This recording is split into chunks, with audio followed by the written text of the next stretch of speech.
ngabe ufunda izwi kaNkulunkulu lapha kwabaseRoma chapter 8 verse 28 akhona. Lithi izwi kaNkulunkulu konke kuyasebenzelana kube ngokuhle. Shuthi all things work together. Noma ngabe kubi, noma ngabe kubhlungu, kodwa ekugcineni kusebenzelana kube ngokuhle.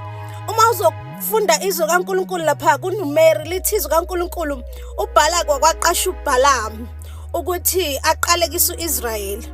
Uma ngebe ethi uyaqalekisa uIsrayeli yonke into ivele iphenduke kube isibusiso.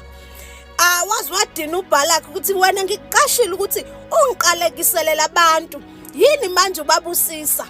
Yonke into iyavela phenduka isibusiso. uNkulunkulu wathena ikhesi wayenza isibusiso. Noma ngabe yini, noma ngabe into ebhlungu, kodwa konke kusebenzelana kube ngokuhle. Uma ngabe ufunda izwi likaNkulunkulu lapha kuGenesis chapter 50 ufunda ngestories kaJoseph ukuthi wajikelwa abafowabo, walahlwa abafowabo.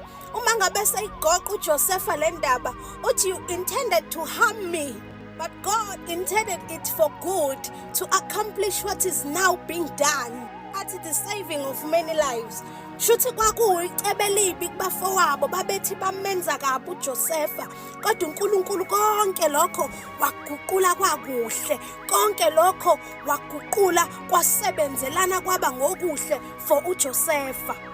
Uma ngabe ufunda istories kaRuth lithi izwi kaNkulunkulu uRuth washonelwa umyeni wakhe, wayezwena ngalazi.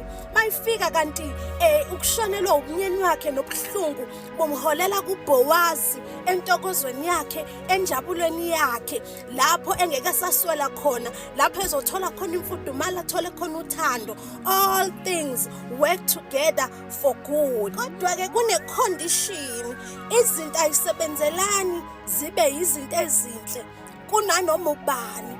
Kulabo abamthandayo uNkulunkulu, kulabo ababiziwe ngokocebo lakhe. Ibaphi labo bantu? Ilaba abamthanda uNkulunkulu noma izimo ziphambene nabo. Ilaba abamthanda uNkulunkulu noma kungahambi kahle empilweni yabo. Ilaba baya njalo eShilo noma ngabe oSamuel abekho, kodwa bakhuphuke njalo, bakhuphukele eShilo beyothandaza. uNkulunkulu azabakhumbule ngoSamuel, uNkulunkulu azababonelele. Izinto zisebenzelana zibe zinhle kulabo